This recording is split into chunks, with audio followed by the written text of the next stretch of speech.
Vamos aqui para o nosso 17º encontro virtual do grupo de estudos em musculação do Cefid da UDESC.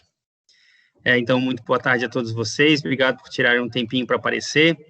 Já vou fazer aquela manifestação que eu faço sempre no começo de cada reunião. Quem não tiver interesse que a sua imagem apareça no canal do YouTube, que seja, né, fique pública, se torne pública, então deixa a câmera desligada, se quiser interagir por áudio não tem problema nenhum. E se a câmera ficar aberta, a gente vai entender que autoriza que a sua imagem seja veiculada, né? Então, hoje a gente está aqui com o professor Carminati. Então, aí, o último dia tu não conseguiu, né, Carminati, vir, né? Não. Acho que não, né? A Joana está por aí, a nossa acadêmica ilustre da graduação. Né, Joana? Boa tarde. O Zé Fernando, faz tempo que não ouço falar esse nome, especialmente que não vejo o login aqui no grupo. Boa tarde, seu Zé Fernando. Fala, meu filho, tudo bem? Oi, professor Carminati, tudo bom? Joana, prazer. Eu só não ligo a câmera, primeiro que eu sou muito feio, e depois, se eu ligar a câmera, cai tudo aqui no meu Teams. Não tem problema nenhum. Não suporta o programa do Teams, assim, muito antigo. Por onde andava, se fosse abduzido, alguma coisa assim? Eu fui abduzido a São Paulo para ajudar minha mãe em relação ao meu pai, que teve muito mal. Puxa vida. Não só está com Alzheimer, né? E também teve uma passagem ruim na parte geral da saúde dele, e eu tive que vir ajudar. E no meu trajeto para cá, eu fui infectado com Covid. Jesus do céu! Só coisa boa. Só coisa maravilhosa. Eu fiquei em isolamento, eu fiquei mal, não fiquei mal assim como todo mundo, mas eu fiquei mal, né? Perdi paladar, perdi olfato, fiquei com febre, fiquei com falta de ar, mas puxa graças vida, a Deus, Zé. tudo se resolveu. Eu acho que eu peguei no ônibus, no caminho. É possível, né? É possível. A gente nunca sabe, né? A gente nunca sabe. Então, embora você vá num lugar sozinho, o ônibus vai num lugar sozinho, não vai mais ninguém do seu lado. Mas sempre tem gente que tira a máscara, fulano espirra, aí você, sei lá, né? Mas vai saber, né? É um negócio louco. Um negócio louco. Entrou também em São Paulo, não sei. Mas deixa eu te perguntar, por parte aí, teus pais estão bem, se recuperaram, tá tudo bem? Então, o meu pai é o seguinte, ele está fazendo um tratamento experimental na USP. Né? A gente está tentando de tudo para pelo menos melhorar um pouco a memória dele, melhorar um pouco a cognição, porque de saúde, graças a Deus, é muito forte. Olha, mas ele, pra você ter uma ideia, ele não lembra, ele não sabe quem é a minha mãe. Puxa vida. E tem várias vezes ele acorda, ele olha para mim, o que você está fazendo aqui? Onde é que eu estou? Por que vocês me trouxeram para cá? Uma coisa assim, é uma coisa muito, muito, muito surreal. Não dá para explicar. É muito, muito difícil de você ver. Há um ano atrás eu estive aqui, porque eu fui para os Estados Unidos, fiquei 1 mês e meio aqui, e meu pai ainda não estava bem, mas estava lembrando. Se você convivesse, ele lembrava. Hoje ele não lembra mais. Olha só. E esse tratamento é um chapéu, um capacete, e ele, através de ondas elétricas, eu não sei se é elétrico ou eletromagnético, não sei o que é, tenta ativar as partes do cérebro relacionadas à memória. E ele mudou o remédio. E agora não, agora melhorou bem, né? Já adaptou, mas ainda não está legal. Como eu estou há muitos anos, mais de 20 anos fora de São Paulo, eu tenho irmãos, eu tenho um irmão mais velho que está ajudando, mas ele tem a clínica dele e ele realmente pediu para mim vir para cá. E eu tenho um irmão mais novo, mas que não está morando aqui, e uma irmã que tem problemas de depressão, né? Então, além disso, eu estou ajudando a minha irmã. Pesado, meu amigo, pesado. E quem ajudava era a minha mãe, né? Então, eu estou revezando. Às vezes vai minha mãe, lá com a minha irmã, às vezes vou eu. Paulo agora, nesse momento. São Paulo. Estou em São Paulo. Então, já que eu não estava trabalhando, eu estava só informalmente ou autonomamente, eu resolvi me ajudar, né? É o mínimo que eu podia fazer. Que bom que também podem contar contigo, né, Zé? E contigo também agora zerada a Covid, graças a Deus, né? Tudo certo? Pô, graças a Deus. Eu só não recuperei muito o olfato. O olfato tá estranho. Para alguns leva um tempo mesmo, né? Já ouvi falar, pelo menos. Então, aí eu sei que o meu irmão também pegou o mais velho, né? Mas faz tempo. E ele falou para mim, olha, é exatamente isso. Ele já está curado desde setembro, eu acho. E disse, olha, meu olfato não está legal. Ele falou, a minha mãe pegou também, Zé, 87 anos. 87 anos. Mas passou batida. Assim, teve alguns sintomas, assim. Não, a doença não tem regra, tá? Não tem regra mesmo. A gente não sabe quem faz parte do 3%, né? Então, passou, assim, com algumas dores que a gente até achava que não era. Levamos por desencargo de consciência no pneumo e aí fez o teste lá do oxímetro. Pressão parcial não estava muito legal. Aí resolvi levá-la para fazer o teste, o RT-PCR lá e deu. A minha irmã pegou também, mas passou com alguns sintomas piores que a minha mãe, mas também já se recuperou. E eu, como tive contato, fiquei em casa, enclausurado durante 7 dias, né? Para ver se manifestava sintoma e até fazer um novo teste, mas não deu nada. Não deu. Então, que bom, graças a Deus. Ainda não estou com o brevet. Estou esperando a vacina ainda. Mas não vai ficar, não. Se Deus quiser. Sim, esperamos, né? Vamos ver como é que vai ser a loucura do ano que vem. Ô, gente boa. Então, Zé, bem-vindo de volta aí, né? Vamos ver se tu consegue voltar a participar até o final do ano aí, não sei quantas, talvez a gente tenha mais 1 ou 2 reuniões até o final do ano aí. Até mesmo que o quórum tá relativamente baixo. Hoje teve mais teria mais um aluno aqui, ele entrou em contato comigo na semana passada, é um aluno da graduação, talvez o Carminati conheça, Carminati, é o Rafael Possar, eu acho que ele é do culturismo, alguma coisa assim, não sei se a Joana conhece também. Sim. Sim, já fiz umas disciplinas com ele. Então, ele entrou em contato, que ele viu aquela notícia que foi publicada no site da UDESC, e aí ele pegou meu contato lá na notícia que falava sobre o grupo, e aí perguntou se podia fazer parte, mas seja bem-vindo, né? Aí tudo ajeitado, agora pela manhã ele me mandou o WhatsApp, sempre às 2 horas, eu disse, geralmente às 2 horas nas segundas-feiras, que é um horário que ele está em estágio obrigatório ele está fazendo, parece, né?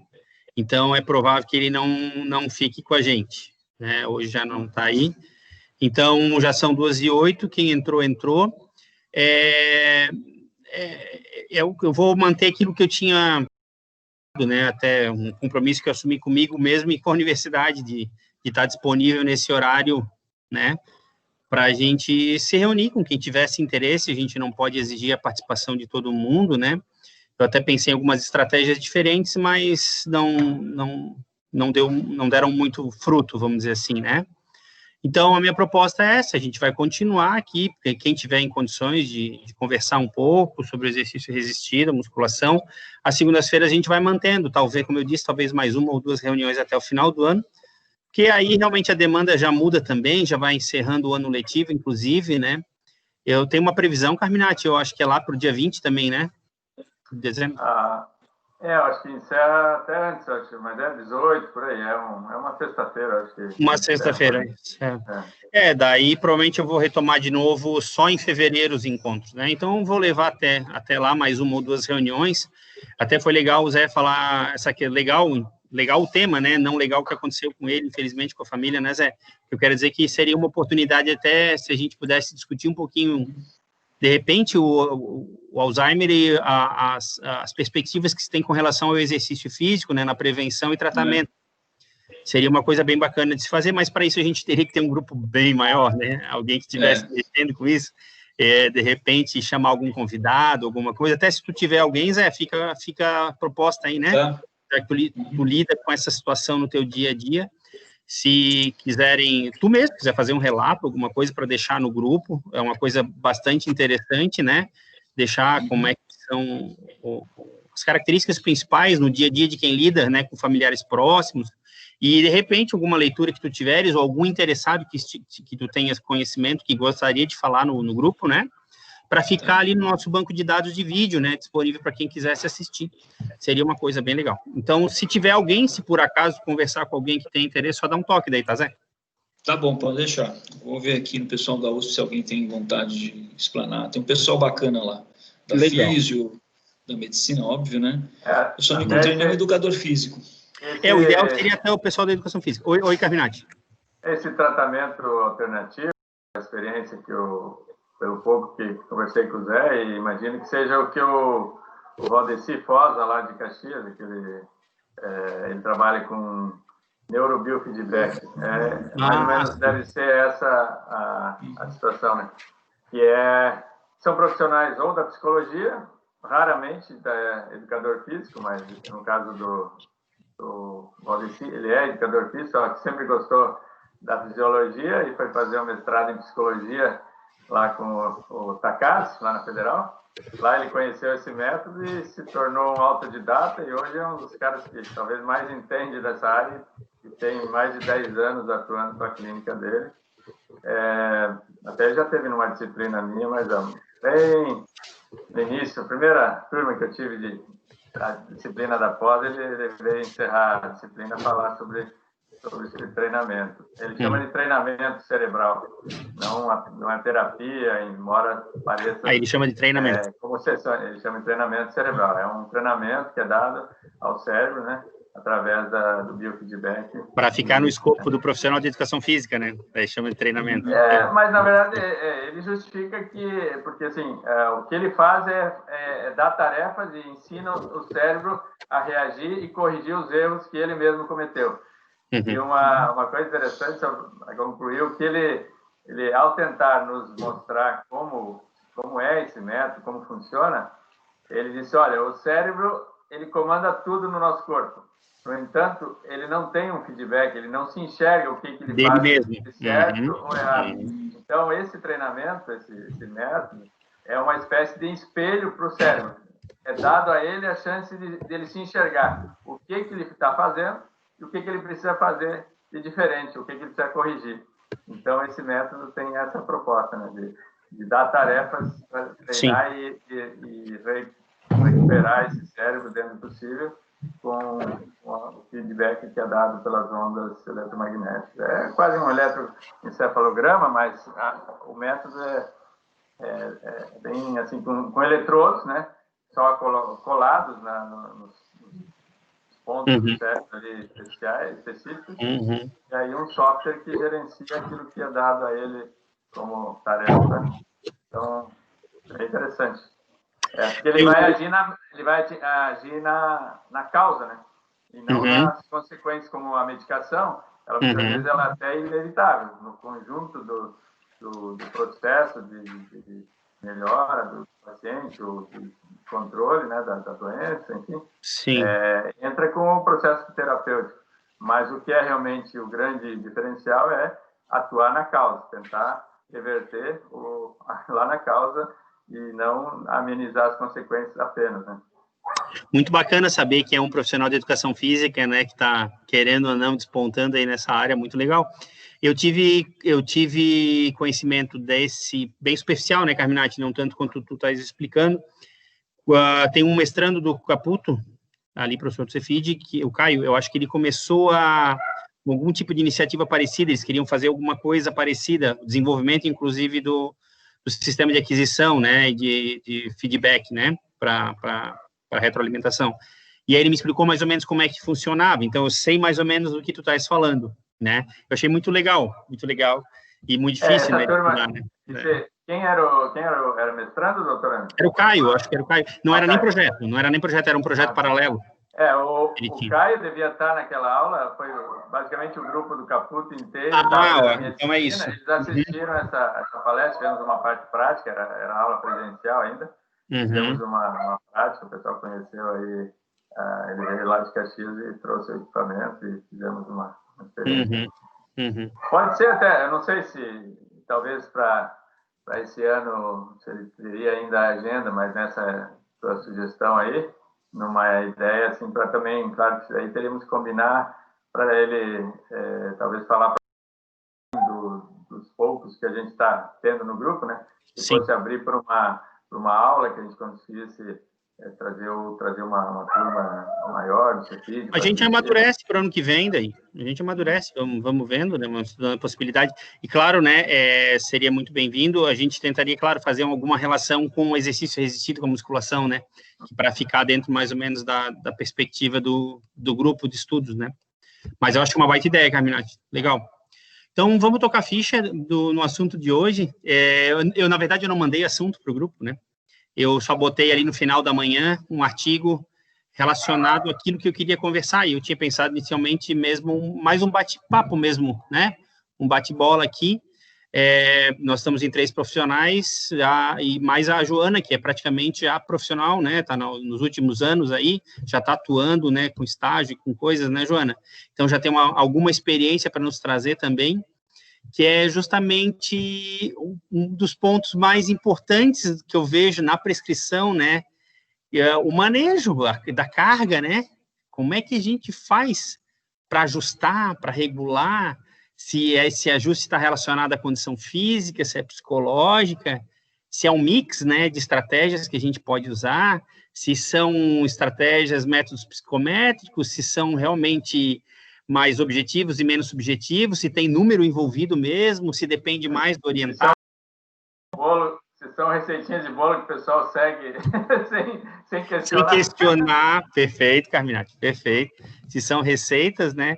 Então, para a gente, o que eu tinha pensado, né? Que a gente pudesse discutir, bem livre mesmo, cada um fazer algum apontamento relacionado com o seu dia a dia, né? O Zé Fernando também tem bastante experiência com prática, já prescrevendo há tanto tempo, especialmente no futebol. Podia nos contar em algumas palavras o que pelo menos ele, não precisa falar de todo mundo que usa no futebol, né, mas pelo menos dele, do que ele conhece, que é aplicado ao futebol, como é que controla a carga no dia a dia, né? Então, talvez eu possa começar apresentando alguns pontos desse artigo que eu compartilhei, só para a gente iniciar a conversa. Pode ser assim, gente? Pode.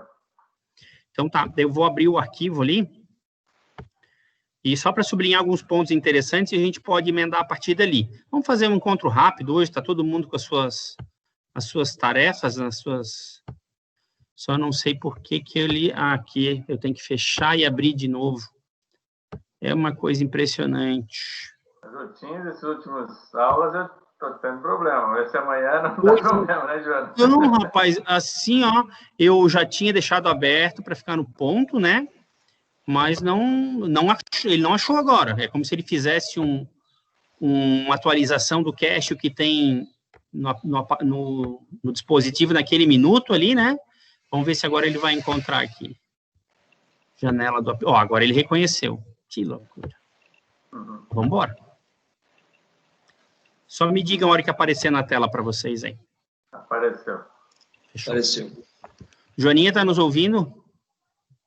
Tô sim, eu esqueci de deixar o áudio ligado, porque tá uma barulhada aqui, mas... Não tem problema nenhum, tá? Faz como tu achares melhor, não tem problema. É só para saber se de repente estava por aí, se tinha caído alguma coisa, né? Não sei, pode ser que vocês tenham tido já contato com esse artigo, acredito que não. Um artigo muito legal de 2005, se eu não me engano, não, 2010, se eu não me engano. Onde é que tá aqui? 2010, do Brian Mann. Esse cara, ele é treinador, ele trabalha também com velocidade de movimento já há algum tempo. Ele é um cara de bastante nome nos Estados Unidos, né? Na pesquisa também, mas eu acredito, até onde eu percebi, que ele tem mais... o nome dele está mais difundido no treinamento ali mesmo, né? Como treinador, mas na pesquisa também.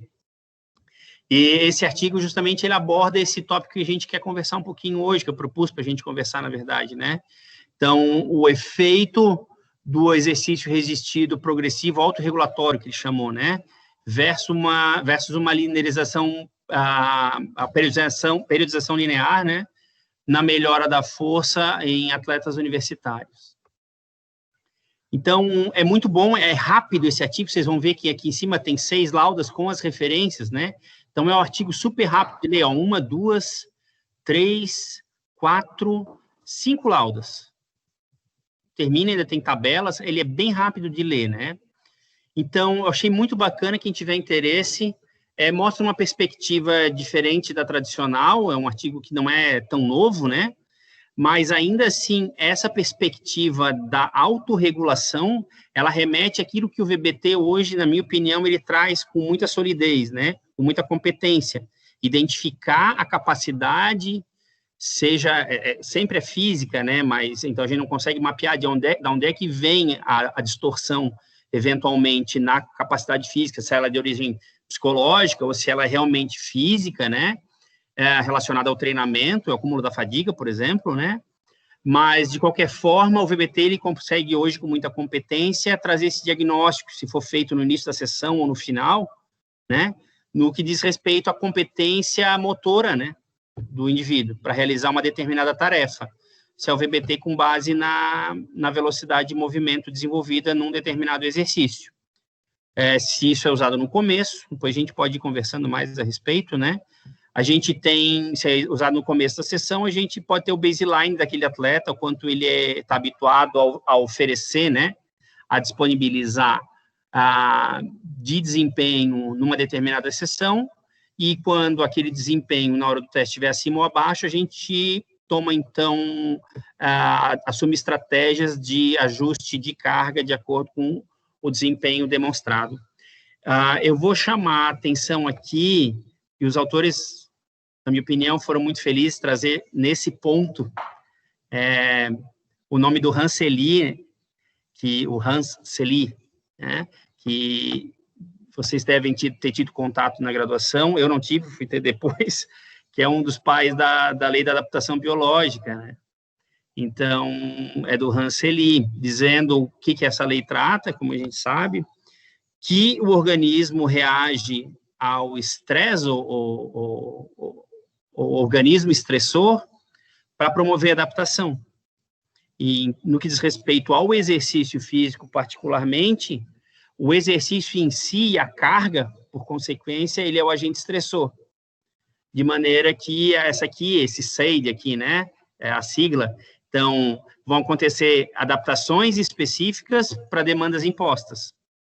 Ou seja, né, eu vou proporcionar ao meu organismo, a partir do exercício, um mecanismo estressor, e por isso a carga tem que ser adequada, para que esse organismo sinta aquela agressão e tente, pelos mecanismos de resposta que o organismo é capaz de fornecer, de, primeiro, responder àquela carga, e, segundo, se aquela carga for mantida com o passar do tempo, esse organismo seja capaz de sobrepor essa carga, de maneira que ele não, então ele se adapte a ponto de aquela carga não ser mais estressora, ou não ser não ter um mecanismo, um efeito de estresse tão significativo.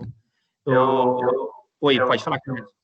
Quando a gente fala desse princípio do treinamento esportivo, dessa adaptação, eu lembro que eu falo para os alunos, para os atletas, que quando tratamos desse tópico, desse ponto, que o organismo trabalha na lei do menor esforço. Ou seja, se ele sofreu para fazer um determinado exercício, um treino hoje, ele vai tentar se adaptar para sofrer menos na próxima sessão. Né? Quer dizer, mais ou menos nessa lógica. Claro, se não sofreu nada, não vai ter adaptação nenhuma, ou muito pouco, né? Mas realmente, se for demais, também ele poderá ter consequências. Mas então, a carga sendo adequada, como você bem falou, ele causará adaptação positiva e haverá supercompensação, que é essa adaptação esperada, né? E que ele vai evoluindo na medida que vai repetindo novos estímulos estressores adequados e assim.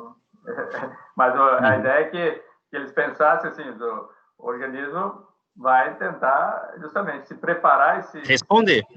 Responder para sofrer menos. Na próxima sessão, se ele fizer o mesmo treino, talvez já termine melhor e assim por diante. E daí tem que aumentar o estímulo.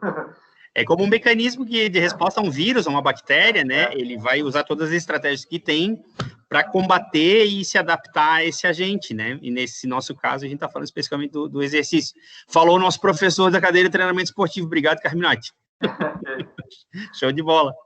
Então, até eu achei muito legal eles trazerem esse ponto, porque é um ponto fundamental e entra num conceito mais amplo de carga ótima, né? O que a gente poderia entender como uma carga ótima? Seria aquela que, então, de fato, me gere uma adaptação, mas não o suficiente para me afastar do treinamento durante alguns dias, que seria um excesso de carga, por exemplo, né? Como é que eu identifico que tipo de carga é adequada para cada dia? Que é nesse sentido, e por isso que eles introduzem com o conceito de adaptação, é isso que está relacionado ao conceito de autorregulação, porque a carga ótima de um dia, aquela que vai me gerar, ou vai oferecer ao meu organismo, né, a capacidade de se adaptar, ela pode variar, não só ela pode, como ela vai variar, de acordo com a minha agenda de treinamento semanal, mensal, né? Então, muito legal. Só para resumir, eles botaram também de uma maneira simplificada, eu achei legal deixar sublinhado que, em termos simples, o sistema nervoso muscular, o nervoso e muscular se adapta para encontrar deixa eu ver, só me ajuda aqui, né? O sistema nervoso adapta para encontrar as necessidades de levantamento de uma carga aumentada, né? Requerindo, então, que cargas sejam continuamente aumentadas para que a força seja, então, desenvolvida.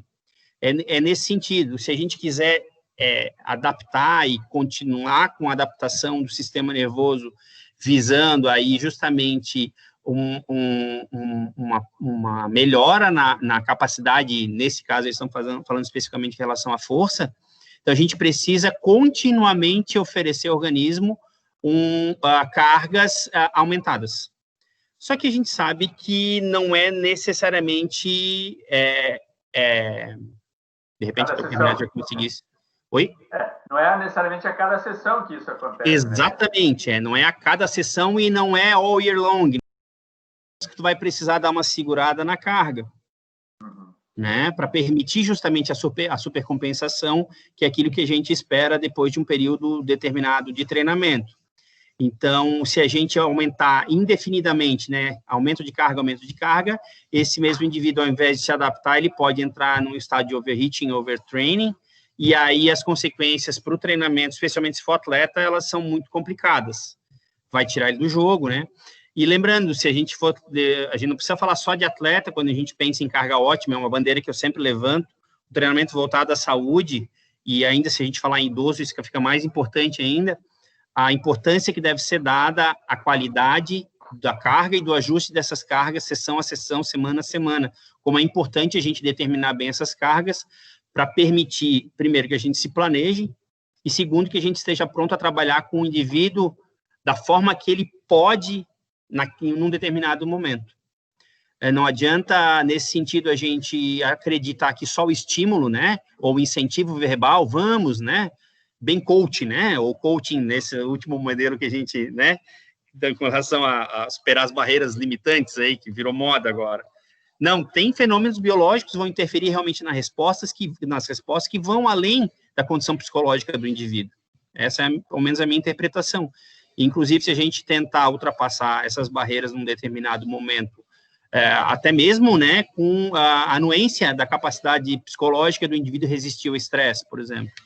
Mas as barreiras fisiológicas ou os limites fisiológicos de recuperação, por exemplo, não estiverem restabelecidos, a gente pode machucar esse indivíduo. Oi, fala, Carminati. Não, acho que até nesse ponto, talvez você vai ter algumas leituras e experiências nessa parte com relação ao idoso e exercício resistido. Isso. Mas nesse aspecto aí, o que tem se mostrado, por exemplo, nos treinamentos na área de treinamento aeróbio, enfim, as adaptações, principalmente, vamos pensar no treinamento, não do exercício resistido, mas aquelas adaptações cardiorrespiratórias que são faz parte de muitos sujeitos e atletas.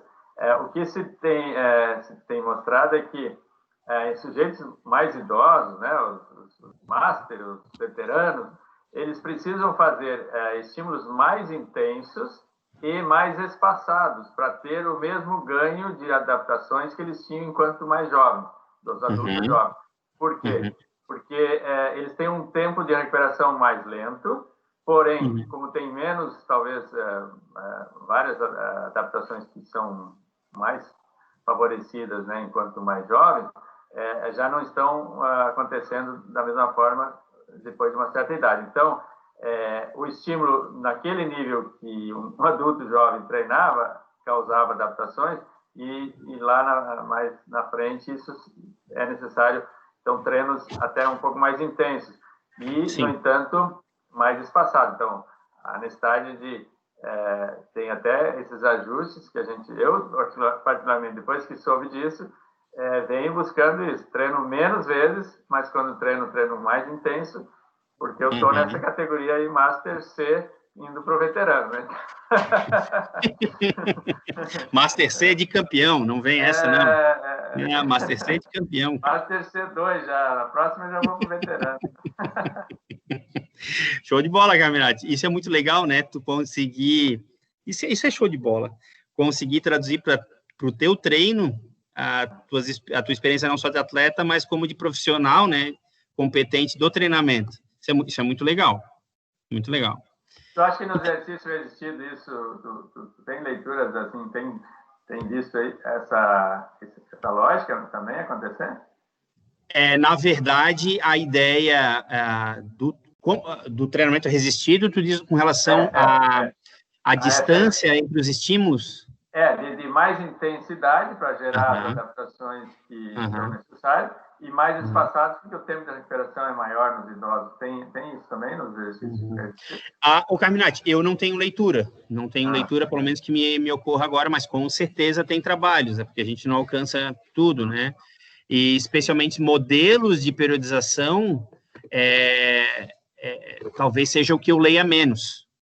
Né, modelos, o que a gente sabe é que uma periodização não linear, ela parece... Tema, então, para a gente, talvez...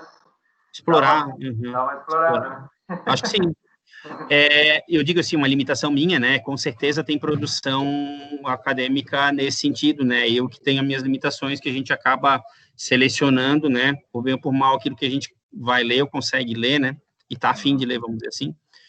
Mas o que parece estar mais ou menos definido é que uma periodização de característica não linear, que seria o outro modelo que eles comparam nesse artigo, né, onde tu parte de uma periodização, vamos supor, anual, mas isso ainda pode trazer para o semestre, né, fazer semestre a semestre em 2 blocos, por exemplo, onde tu parte de um maior volume e uma menor intensidade relacionada à sobrecarga, e semana a semana, mês a mês, essa intensidade ela vai sendo aumentada em detrimento do volume, que vai sendo diminuído, né?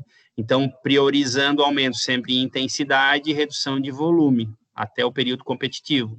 Então, seria mais ou menos essa a ideia da periodização linear, que é a mais tradicional, que é aqueles modelos lá do Matveyev, né, que pressupunham essa característica, onde, inclusive, os calendários esportivos, eles não tinham essa loucura que é hoje, né, 2, 3, por exemplo, no futebol, 2, 3 jogos por semana, às vezes, aí, né, Zé? Então, como é que encaixa isso, né, esse modelo? Mas o não linear justamente seria nesse sentido, voltando agora para a pergunta do Carminati ali, né, se no exercício resistido a gente conseguiria traçar um paralelo em cima do que ele falou.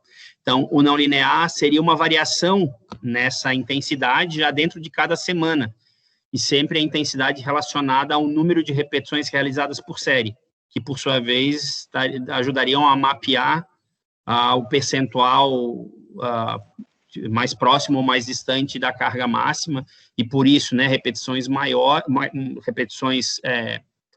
um número maior de repetições estaria relacionado justamente a um maior volume, e por isso uma menor intensidade, estaria mais distante da carga máxima dinâmica, né?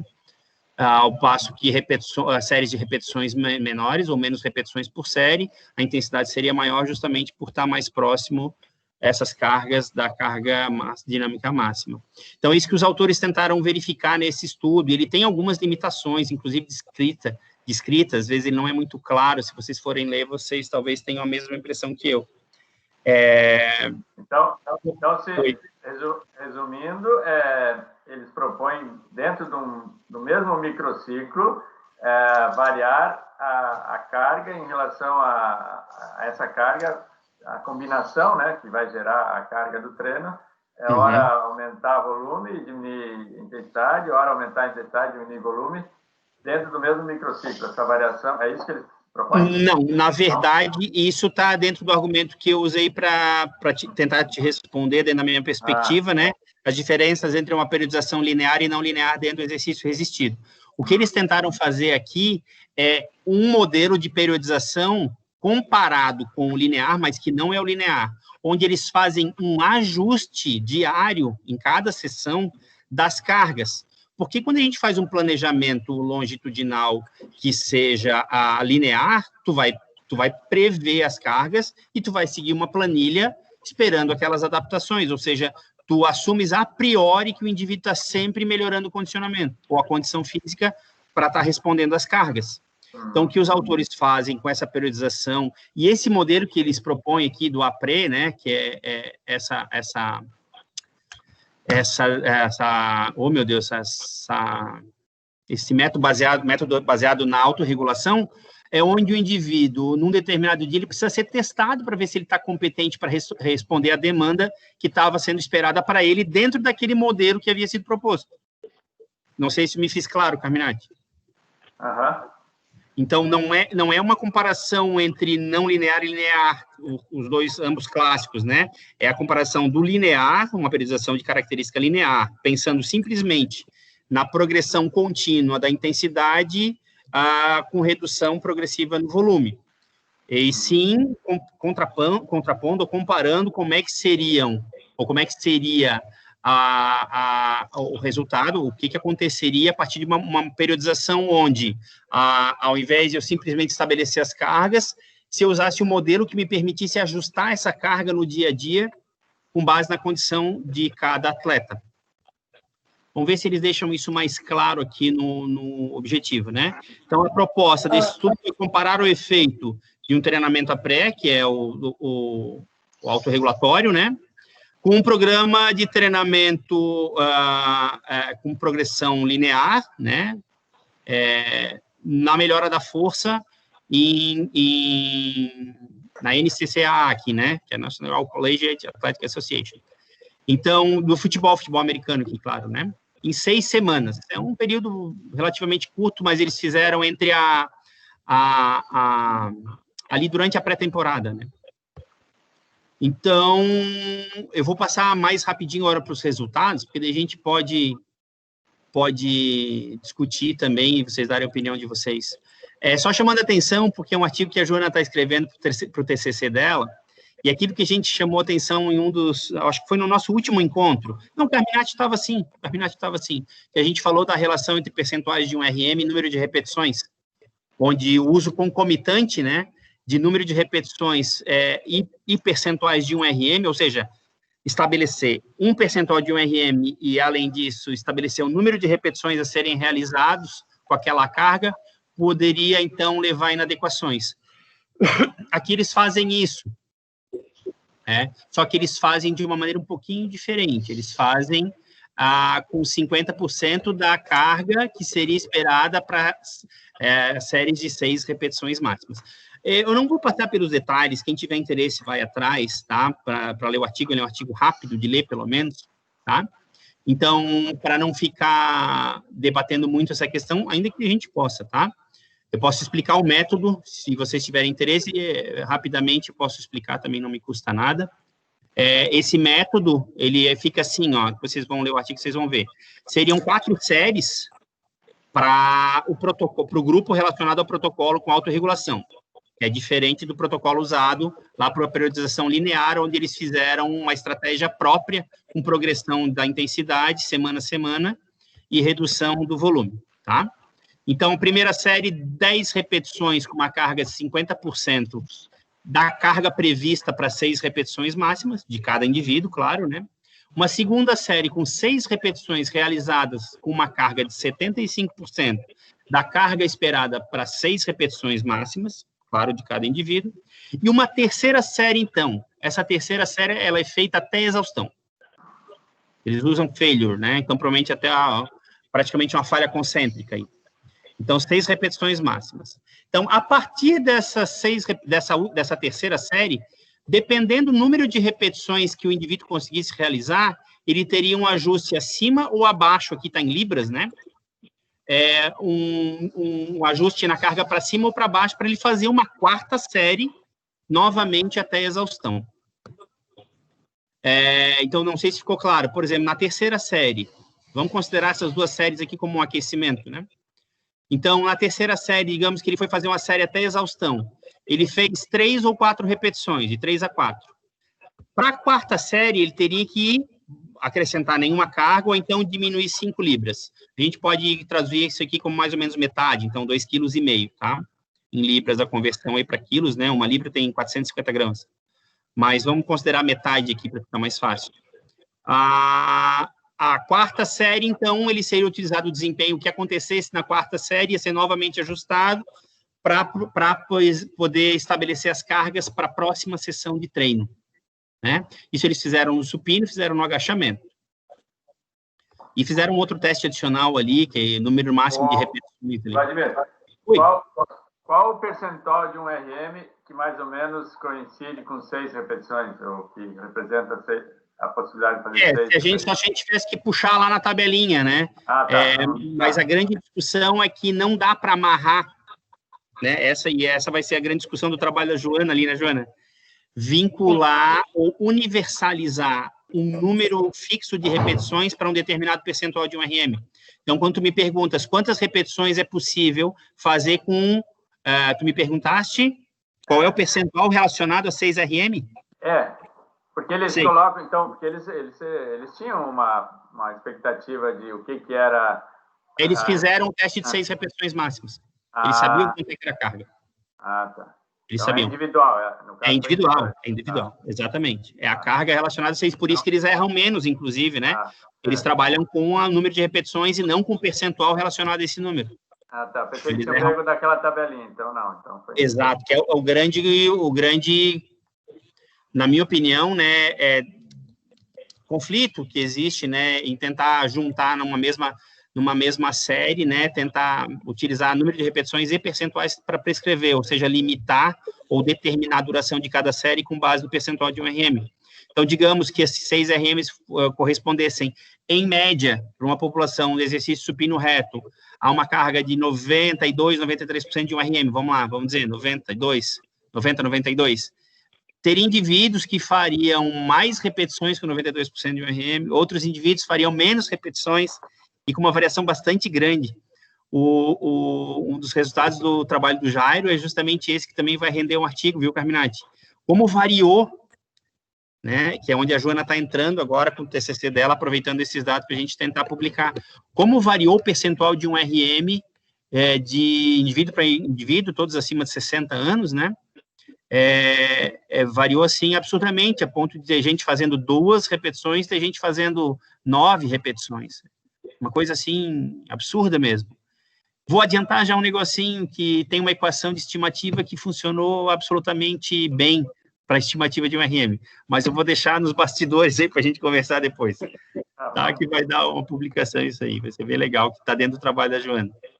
Então, mais ou menos o método ficou claro. Então, eles compararam esse método APRE aqui, né, que é baseado na autorregulação, ou seja, autorregulação no sentido de ajuste da carga no dia a dia, de acordo com a condição física, a condição de desempenho, se era de origem física ou psicológica, né, mas a condição de desempenho do indivíduo naquele dia. Então, teria esse ajuste.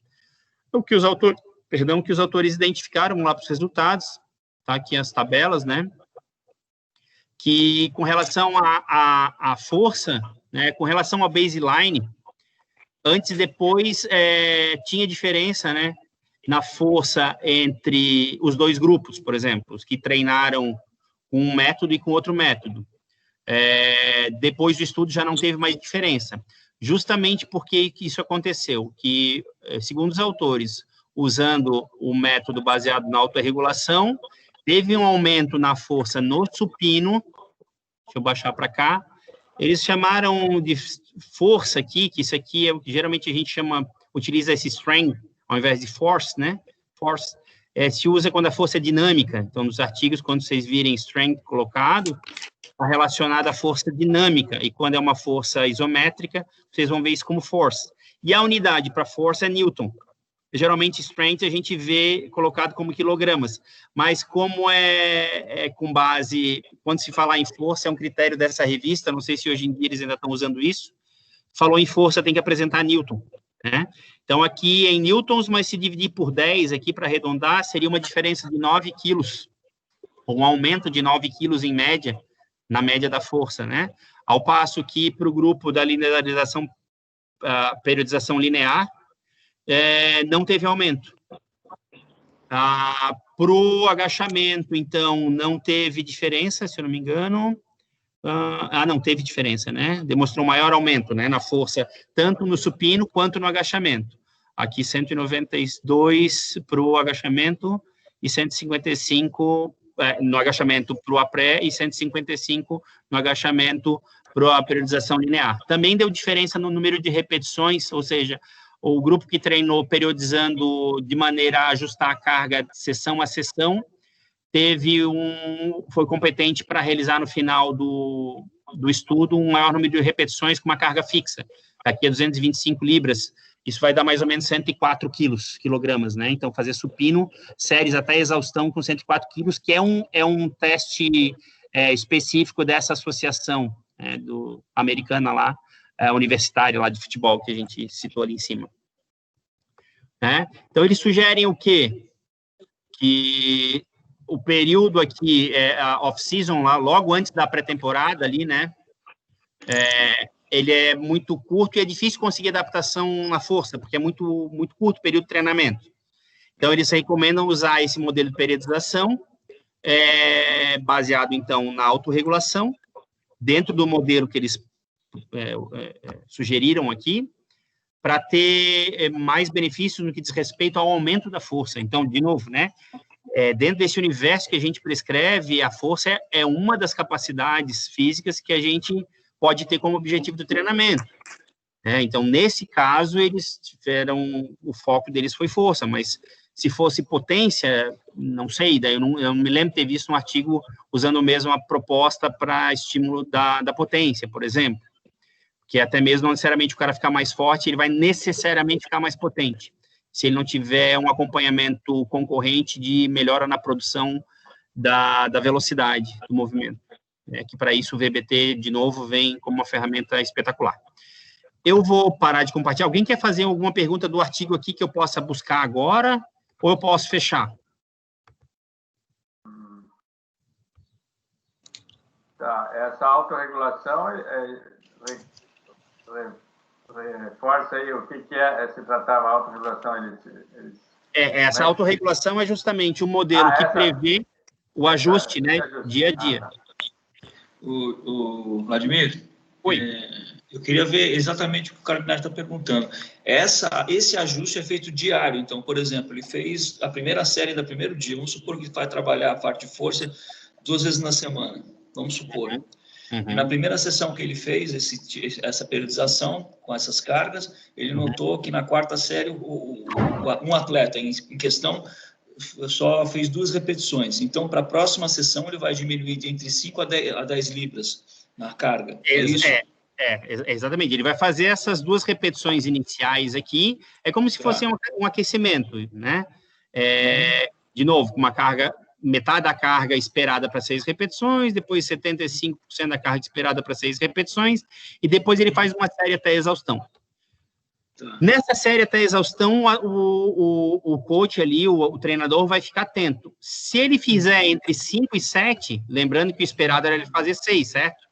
Certo. Então, ele não vai ter mudança na carga. Ele vai manter a carga para a quarta série. Tá. E muito provavelmente ele vai manter a carga para as próximas sessões. Isso. Ele não mudou a carga dele de 6 RM. Agora, digamos que ele fez só 2 repetições. Então, para a quarta série, já imediatamente, ele já vai baixar a carga em menos 5 a menos 10 libras, que está 2,5 a 5 quilos, né? E já vai usar isso como referência para os treinos posteriores, até onde eu entendi. Então, ele vai ter que sofrer um ajuste para a sessão posterior. Porque a ideia é que ele faça 6 repetições máximas aqui. E se ele vem nesse dia, na verdade, ele fez só 2, né? Então, me perdoa, ele vai manter a carga, mas para a série seguinte ele vai ajustar, com menos 5 a menos 10, tá? Desculpa. Entendi. É para a quarta série, no caso. E essa referência da carga da repetição, ele conseguiu baseado em VBT ou foi de teste normal de carga de trabalho? Esse 6RM? Esse 6RM. Teste de 6RM. Vai botar carga, tentativa e erro, vai ver quantas repetições, quanta carga ele precisa para fazer 6 repetições máximas. Tentativa e erro mesmo, igual a tentativa e erro. Tá. Então, ao menos no artigo, eles não apresentaram nenhum modelo de estimativa da carga de 6RM. Eles fizeram o teste mesmo, né? Para saber quanto é que de carga, e por isso, realmente, acredito que eles erraram mais. Imagina se eles tivessem estabelecido... Ei, Joana, o que tu acha? Eles pegassem e dissessem assim, vamos fazer a carga de 6 RM, todo mundo aí bota uma carga de 85%, né? Ia ter gente fazendo 12%.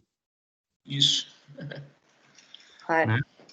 Fala, Joana. Eu achei bem interessante esse artigo, até talvez para acrescentar alguma coisa em relação a como eles fizeram nessa pesquisa. na discussão do artigo que a gente está escrevendo. Pelo menos Sim. eu não tinha lido outro artigo que tinha feito isso, o teste de qual carga era para fazer 6 repetições. Uhum. O caminho inverso do que geralmente a gente vê, né? Bem Sim. legal. Eu também achei, do ponto de vista prático, de novo, né? Eu, como sou fã do VBT, aí eu já descarto a necessidade, ou para quem tem uma maneira de avaliar a partir do VBT, é uma maneira de prescrever que daí ela está quase que obsoleta, no meu ponto de vista, tá? No meu ponto de vista, ainda que ela possa ser usada em alguns exercícios que tu não vai medir com o VBT, por exemplo.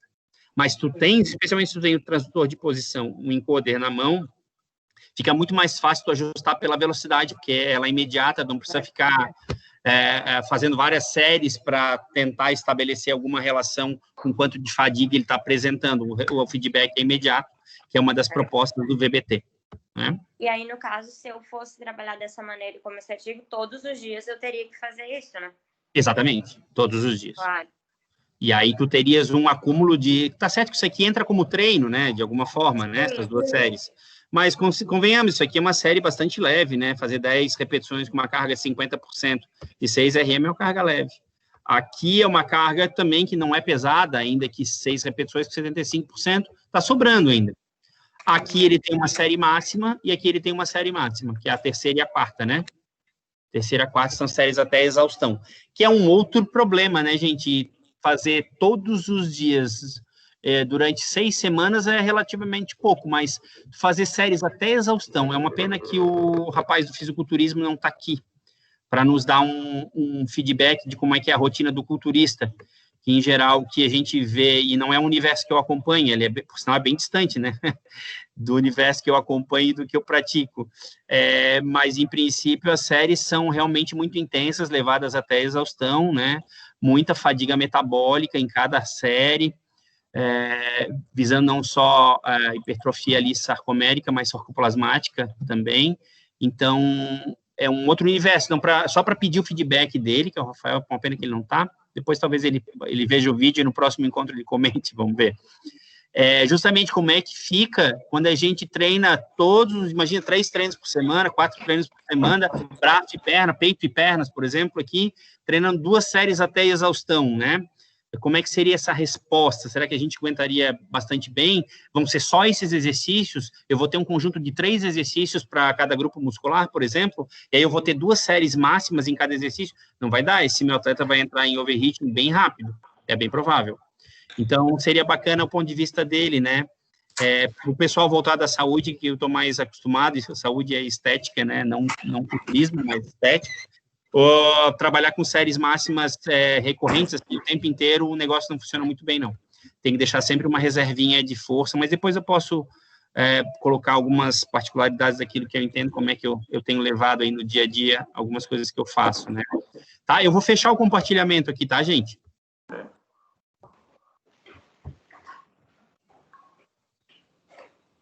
Fechei, deixa eu abrir minha câmera.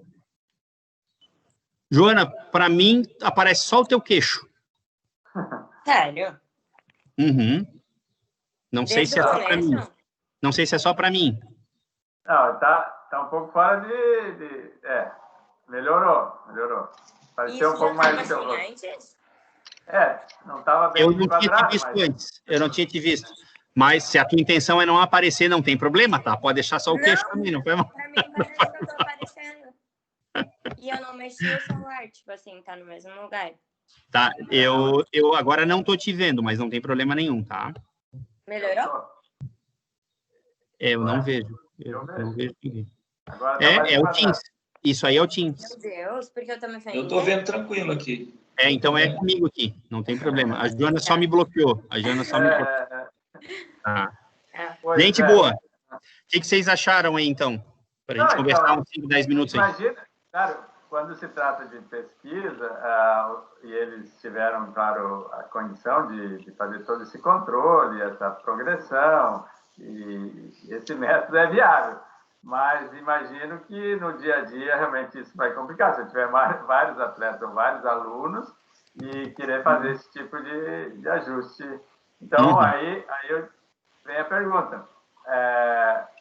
Eles aí não claro, não tocaram no ponto que a gente sabe, conhece o VBT e sua praticidade, especialmente quando tem um aplicativo. No caso, eu acho que o seu aplicativo está mais adiantado em relação, talvez, ao que eu vi naquele programa do The Force, lá que o Ortiz apresentou.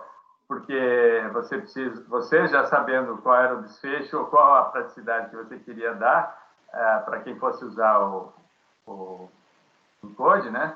O transdutor linear, você já colocou ali uma forma de ter esse feedback.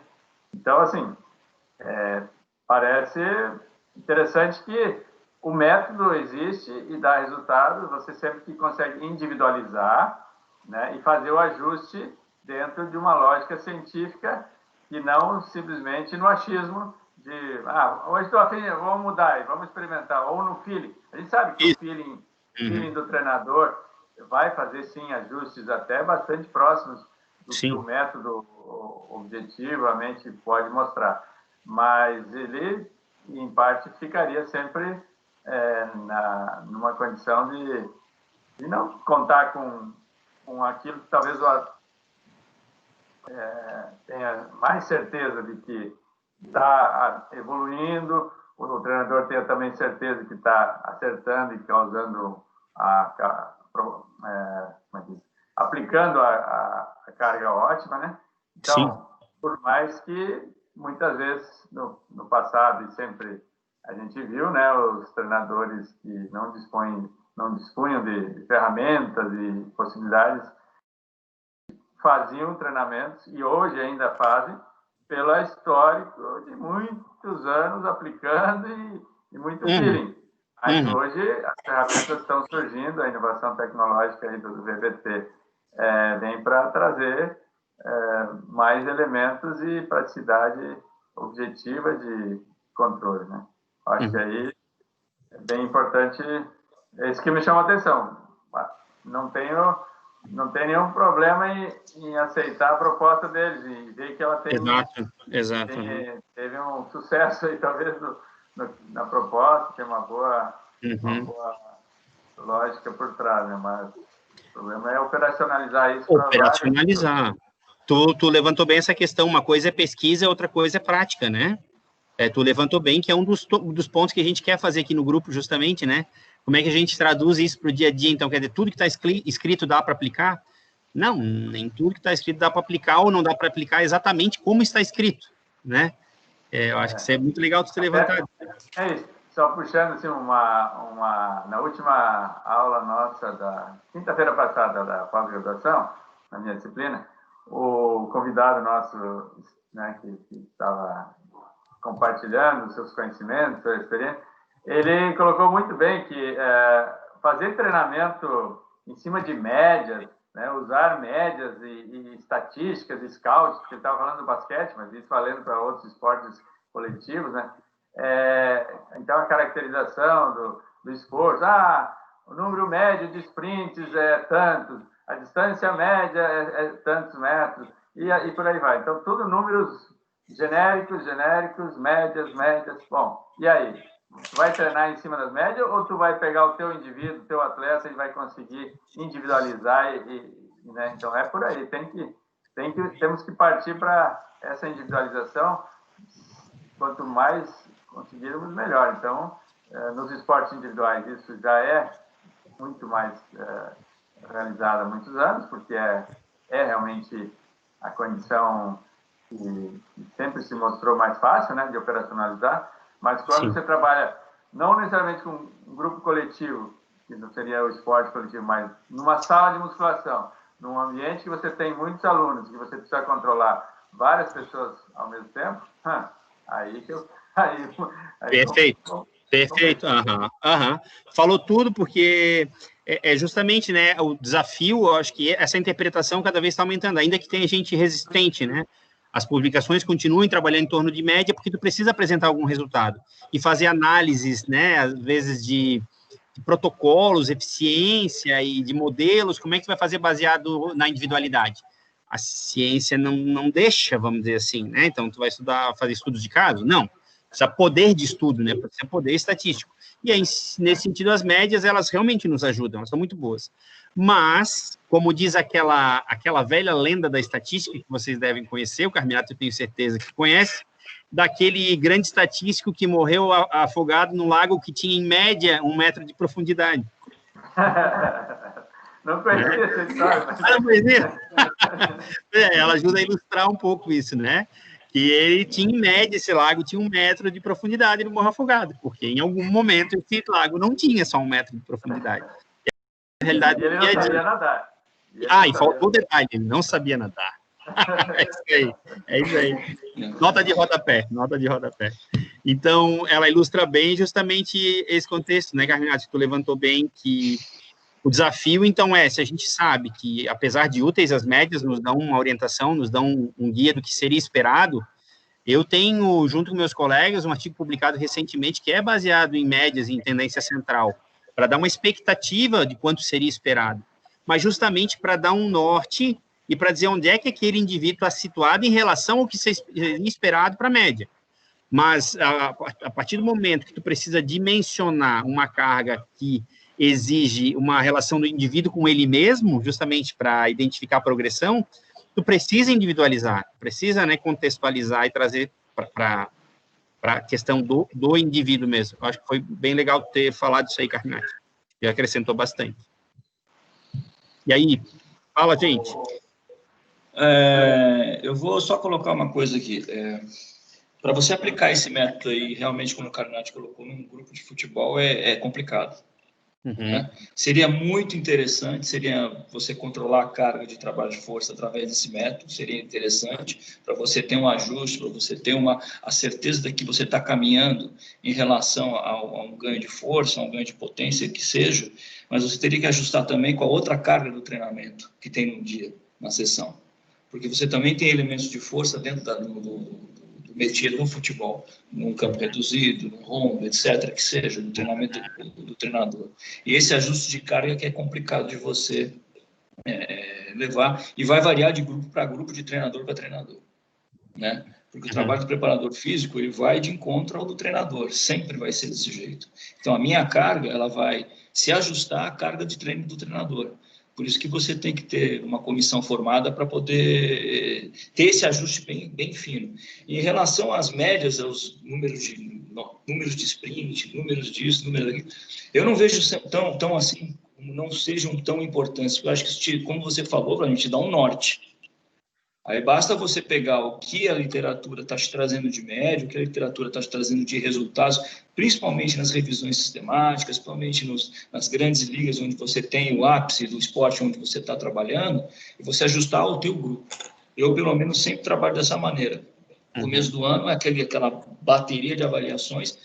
E nos 3 clubes que eu trabalhei, a gente não tinha estrutura, não tinha nada, então... a gente tinha que fazer umas adaptações, né? A única coisa que eu tinha era a minha caixinha de som, o CD dentro do Carminati, que é o que eu tinha mais preciso. E fazia os outros testes com o Bangsbo, fazia o teste da resistência anaeróbica do Bangsbo, fazia o Illinois de agilidade, outros, e teste de repetição máxima para carga de força individual de cada atleta. O ajuste dessa carga ia do meu feedback com o atleta, porque eu não tinha como mensurar isso no meu dia a dia. Então, eu fiquei imaginando, o último clube que eu trabalhei, foi no Paraná, se esse tipo de trabalho, eu indo com um grupo de 30 jogadores, 25 jogadores, dentro de uma sala de musculação, e eu fizer esse trabalho, quanto tempo eu vou levar para sair de lá? Né? Isso, então, eu teria que ter pelo menos uma sessão inteira só para fazer esse treino. Não sei se eu estou... correto. Não, eu estou compreendendo como é que tu joga isso, não só do ponto de vista da qualidade da medida, mas operacionalmente, né? O que eu vou considerar um teste, daí a gente tem que falar em eficiência, que ele vai me entregar o que eu preciso num espaço curto aí de tempo, né? Que eu consiga encaixar dentro da minha sessão, né? Então, fico testando, eu gastei minha sessão só testando, depois da sessão que vem eu tenho que testar de novo, e aí o que eu estou fazendo? Eu estou treinando ou estou testando só? Eu acho que é isso que quer dizer. É isso que eu quero dizer. Então, eu estou fazendo uma sequência de testes que vai ter até um efeito, de repente, na qualidade do trabalho, entendeu? Mas não dá para testar todo dia. Mas não dá para testar todo dia. Por isso que o VBT, na minha opinião, assim que eu puder ter o meu Conda, se eu conseguir adquirir um, né? O ideal seria ter pelo menos num clube, quantos? Você acha uns 5, 6, pelo menos? Esse é um outro desafio, assim, né? Já que me perguntou do uso do VBT, primeiro deveria ter um para cada máquina, um para cada equipamento. O elenco vai utilizar uma barra livre para fazer determinados exercícios, vai usar um leg press, vai usar uma grade de agachamento, vai usar supino, ele tem que ter pelo menos um em cada equipamento. E outra, tu vai ter que compartilhar, né, ou dividir a responsabilidade, eu sempre chamo de corresponsabilização. Com o atleta isso fica mais fácil. Ele tem que fazer. Então, tu vai botar, hoje tem que bater aqui, se não bater, me avisa. Eu venho junto contigo e defino. Tem que ter essa aí de volta, porque senão ele vai te dar a resposta, né, ou vai ter que ter um treinador para cada um, ou ele tem que saber exatamente o que acontece. Ó, deu essa velocidade, deu abaixo ou deu acima, ele tem que saber o que fazer. Ele tem que ajustar a carga. Então, não adianta ter nada do equipamento. Ele tem que saber o que fazer, tem que saber ler a resposta do equipamento, né? Se tu és um treinador só, por exemplo, que é o preparador físico, ou se é tu, não sei como é que vão fazer, mas eles têm que ter uma certa autonomia para saber o que fazer. Né? Porque o Carminati colocou uma coisa precisa. Você já está numa sala sozinho com 25, 30 marmanjos. Sim. E você sabe que boa parte desses 25, 30 marmanjos no futebol brasileiro não faz aquilo que você pede. Né? E aí que está o grande problema. Né? Ou faz de uma maneira errada, ou diz que está pesado, mas você sabe que não está pela facilidade que ele está fazendo. E como é que você vai verificar isso? Né? Isso, a questão numérica, o equipamento te dando feedback, endossando aquilo que tu está dizendo, tu já não precisa mais perguntar para ele se está leve. Exatamente. Eu tenho certeza que está leve. Exatamente. Né? Aí tu tem autoridade de profissional para dizer para ele, ó, tu não quer fazer por quê? O que está acontecendo contigo? Está cansado hoje? Está exposto? Porque fisicamente, aparentemente, tu tem condições de fazer. Então, me conta o que está acontecendo. Aí vai para outra, a questão da maestria do técnico, ali, conversar com o cara, né? Então, fazer o cara. É verdade, Zé, eu acho que foi bem lembrado. Mas me diz uma coisa, Zé, explorando um pouquinho mais essa tua experiência aí, chegou teu elenco lá de 10, 15 ali dentro da sala, eles vão para a sala de musculação. Eles vão fazer o quê? Tu tens alguma ideia como é que é feito, assim? Tem uma planilha que eles vão seguir, cada um tem uma carga que é fixa, até o final do mês? Normalmente, o que a gente faz é o seguinte, a gente faz o teste da repetição máxima no começo do ano, traça as cargas de trabalho e a gente vai acompanhando. Né? Repetição máxima é a carga máxima dinâmica, o teste de 1RM, é isso?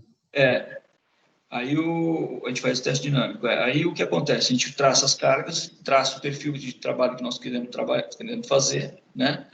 A partir de uma modelagem, nós vamos trabalhar tanto esse semestre, primeiro ter o ganho de força, que eu acho que para mim é importante, primeiro ter o ganho de força, né? Trabalhar com carga elevada e poucas repetições para você ter o ganho de força.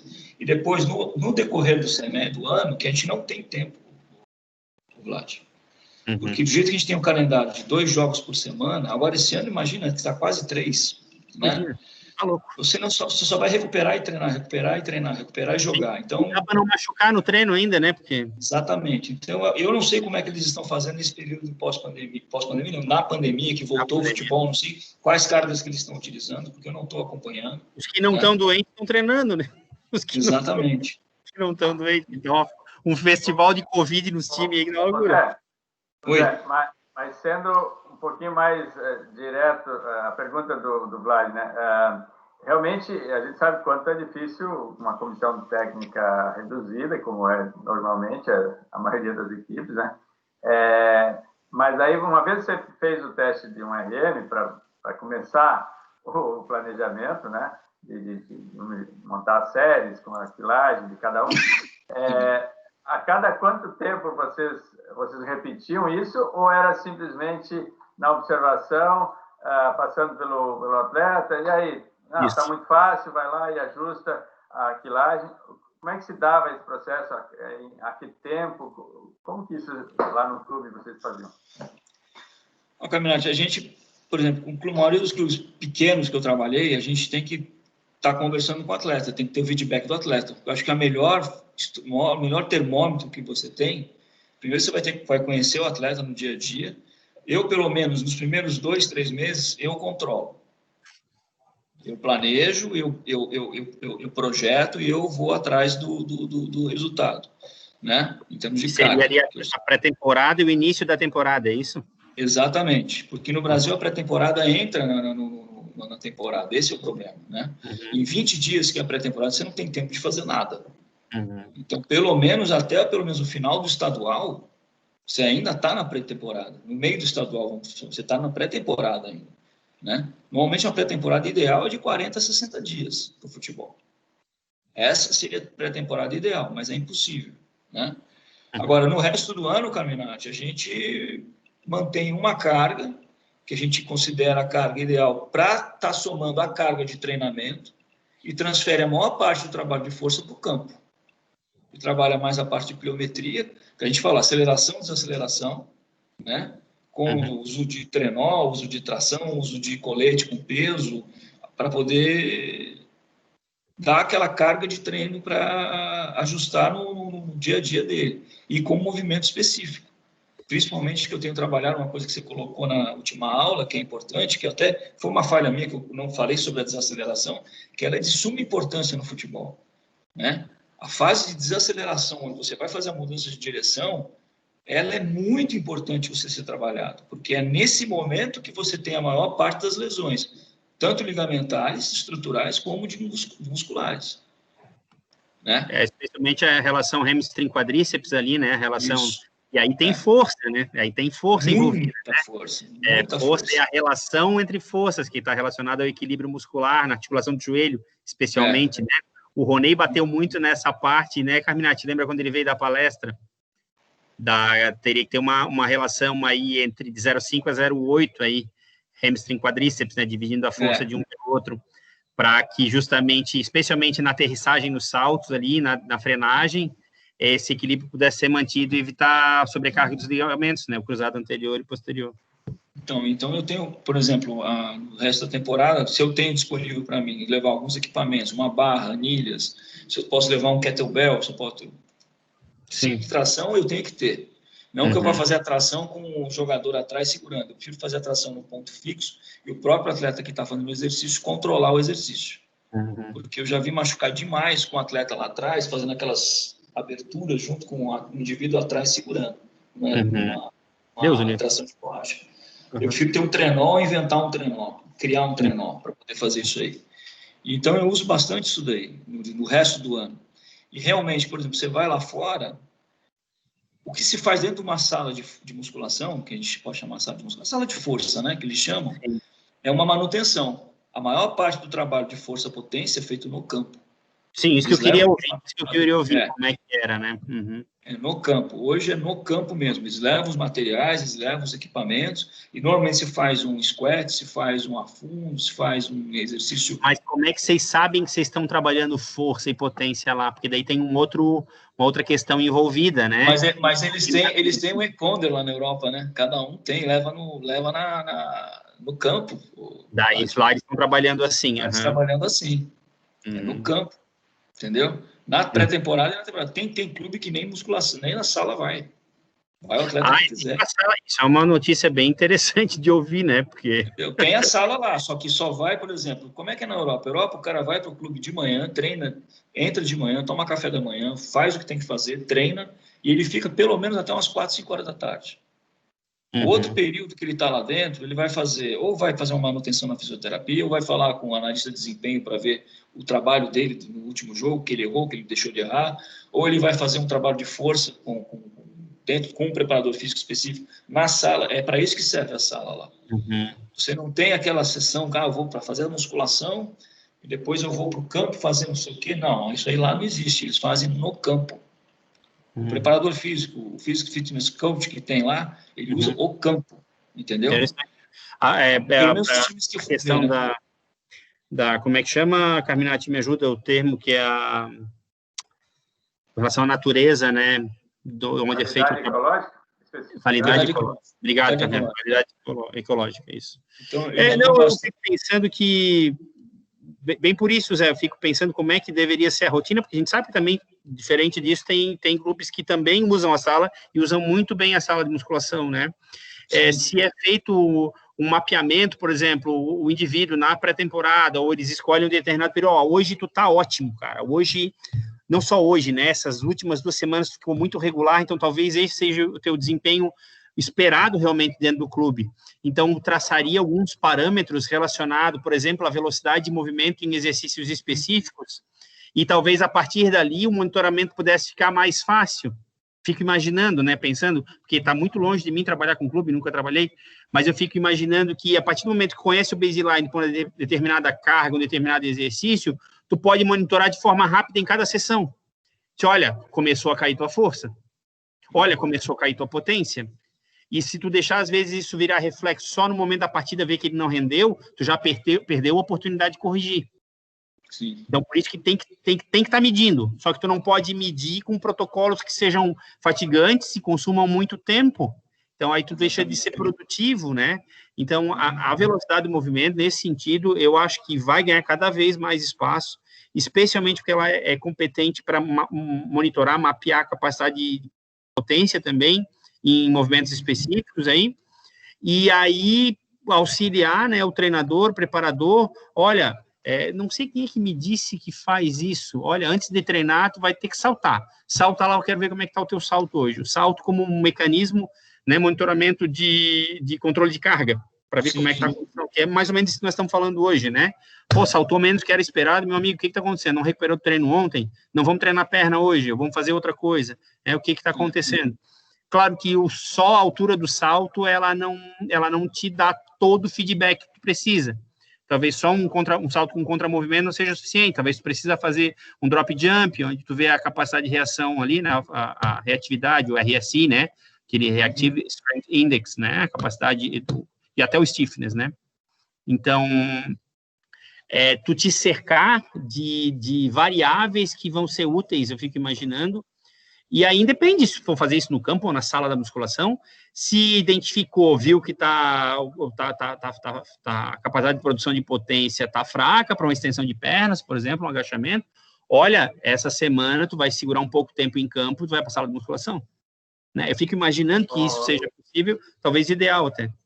Eu acho que, assim, vendo, primeiro que ainda o VBT e o equipamento em si necessário, e ele não está tão difundido e ainda tão viável economicamente, apesar que os clubes, se quisessem investir, eles teriam dinheiro, que eles não pensam em que é investimento, e acho que é gasto. Isso. Sempre.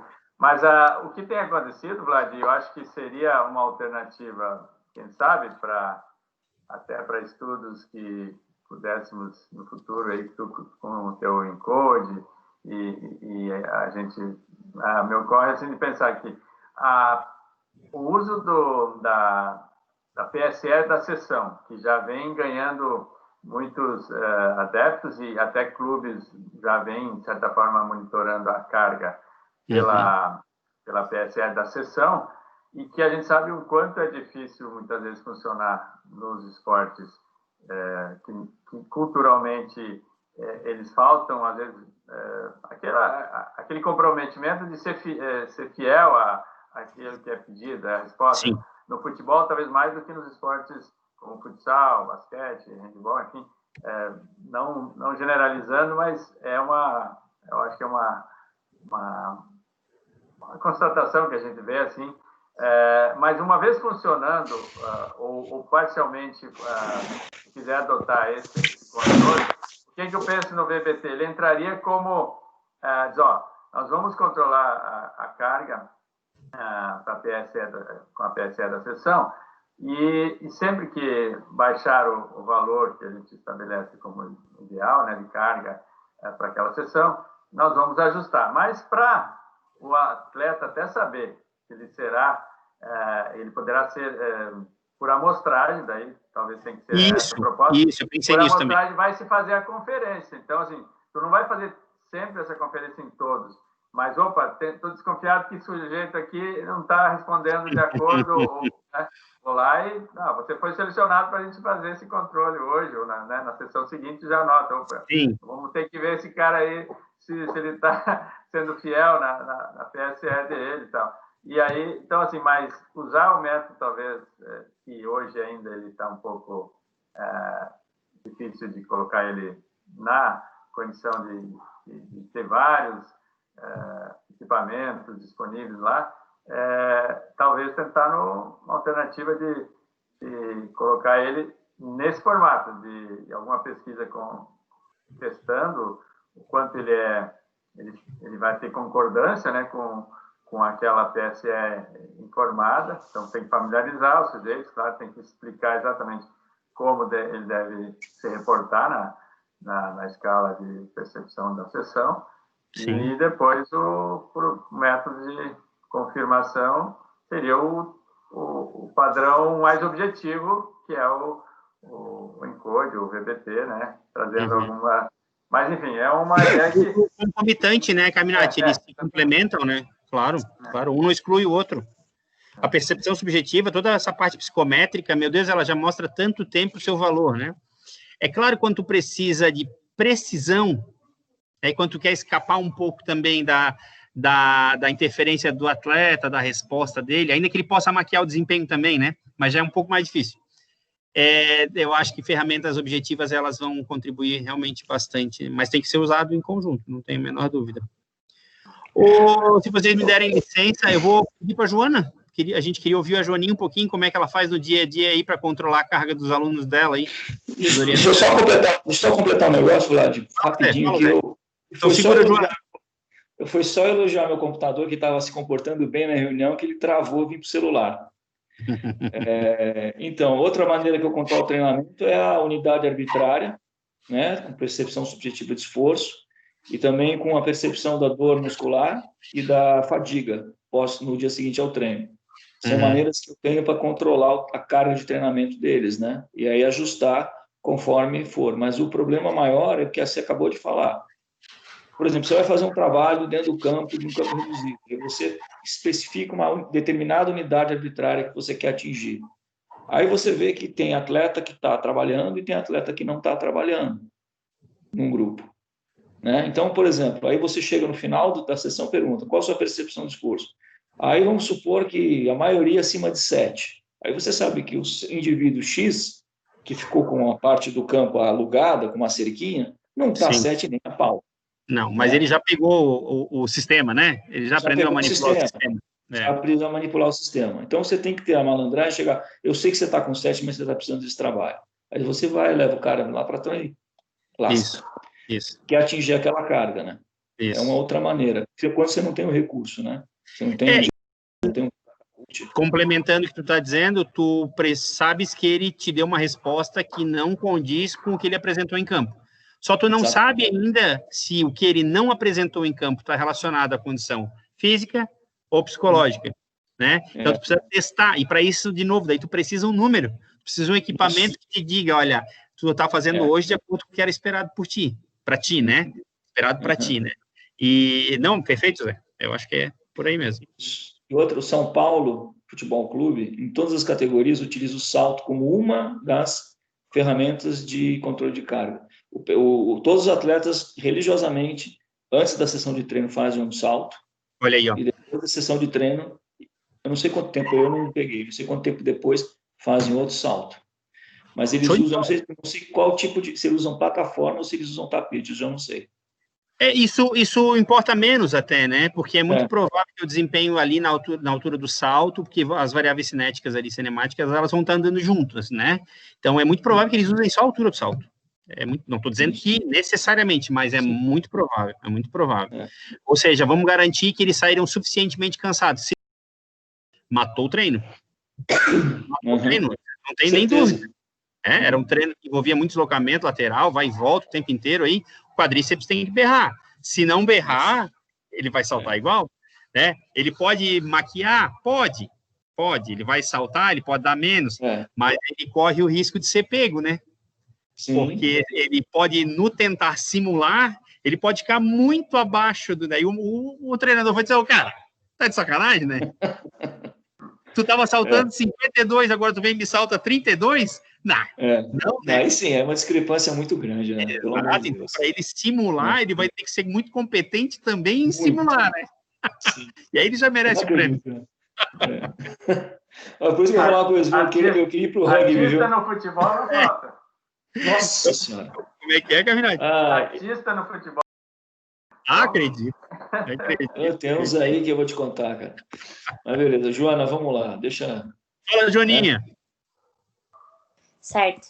Então, com a pequena experiência, podemos dizer assim, que eu tenho, mas que é trabalhando nas salas de musculação, quando tu tá na sala, assim, como instrutora, no geral, de todo mundo, é praticamente impossível tu fazer um teste de repetições máximas. Então, eu acredito que eu vou mais pela percepção do esforço mesmo, mas quando é uma pessoa que tu tá como personal, aí sim. Mas não que, por exemplo, eu pegue um aluno de personal e faça o teste de repetição máxima em todos os exercícios. Nunca fiz isso, até acredito que deveria ser o ideal no começo. Ô, Joaninha, me faz uma gentileza, chega a tua cadeira só um pouquinho mais para trás ou o teu computador mais para frente um pouquinho. Eu não consigo ver o teu rosto, daí não vai aparecer na gravação. Melhorou. Só para a gente, né, ver, já que tu quer também deixar a tua câmera aberta para que tu possa aparecer, né? Tô vendo ainda só tua boca ainda. Meu Deus. Mas alguma situação, eu não sei exatamente o que é, tá? Com o Jairo, às vezes acontece isso também. Deu. Melhorou? Pode ser a resolução do meu computador, tá? Chega bem para trás. Né? Deu. Fechou. Tô vendo teus olhos agora. Ótimo. Meu Deus, porque tá super longe. Mas, enfim. Tá bom. Com o Jairo, às vezes acontece, pode ser a resolução da minha máquina, tá? Tá certo. Hoje eu tô pelo celular também, então talvez isso tenha interferido. Mas o Carminati está vendo bem. O Carminati estava vendo bem. Né? Toca o barco, vamos lá. Nos conta um pouquinho aí. Tá, então, quando é um aluno, assim, né, que te procura para um trabalho mais individualizado, eu nunca fiz o teste de AM em todos os exercícios que eu vou utilizar na prescrição e na periodização, mas os exercícios básicos, daí sim. Mas mesmo que eu faça uma vez, nos outros dias, durante o treinamento, né, no processo, vai mais pela percepção de esforço mesmo, se está com uma fadiga do treino do dia anterior. É claro que tu faz uma análise, se no dia do teste conseguiu fazer tantas repetições com tal carga e chegou algum dia e conseguiu fazer mais, já está na hora de aumentar. E aí vou aumentando aos poucos, mas mais no sentido de percepção de esforço mesmo. E aí aumentando gradualmente até um novo teste. Tu não consegues fazer um baseline do início e do final do mês, por exemplo? Assim, em um mês não, mas talvez tipo 2 meses, aí sim. Daí eu faço o teste novamente, sabe? Com aquelas pessoas que continuam, né? Tem uma frequência, tipo assim, muitos começam treinam 2 meses e depois param. Então essa pessoa não tem como fazer uma sequência, mas quem tá há mais tempo, aí sim. Mas também nunca fiz de todos os exercícios, só dos principais, digamos assim, né? Supino, agachamento, leg press, dos multiarticulares. Multiarticulares, É muito legal tu estar falando disso e complementando um pouco e saindo um pouco desse universo que o Carminati e o Zé nos trouxeram com mais, né, propriedade, porque eu acho que tu também, assim como eu e a Joana, nunca fomos mais dessa parte do clube, né? É mais a sala de musculação mesmo, a prescrição ali voltada aí à saúde e à estética, né? Então, realmente, ainda que a realidade em muitos pontos ela convirja, né? Ela é parecida, em outros pontos é diferente, né? O atleta, até onde eu entendo, me corrija se eu estiver errado, viu, Zé? O atleta, tu não precisa convencer a treinar. Muitas vezes a pessoa ali da comunidade, ela já chega sem vontade de fazer. Tu tem que conquistar ela ainda, né? E o próprio mecanismo de testar, mostrar para ela resultados, isso ajuda a retenção desse aluno. Então, porque quando tu testa, tu também diz para ele, olha, eu estou preocupado em que tu saia de um ponto e vá até outro. Se for para a gente ficar fazendo sempre a mesma coisa, a gente não precisa fazer. Né? Eu sempre trabalho há muito tempo já com a comunidade em geral, especialmente dentro da universidade, programa gratuito ali, né? Mas tinha sempre esse compromisso que eu fortalecia com elas, a necessidade de elas também serem corresponsáveis pela própria progressão do exercício. Então, eu trabalhava muito o mecanismo de metas, por exemplo, era uma das estratégias que eu usava. Olha, hoje, nesse dia que nós começamos, a gente fazia um testezinho inicial lá pela 2ª, 3ª semana, depois de uma certa adaptação, porque muitos vinham de fora sem nenhuma experiência. Então, precisava alguma aclimatação, alguma, né, familiarização com os exercícios.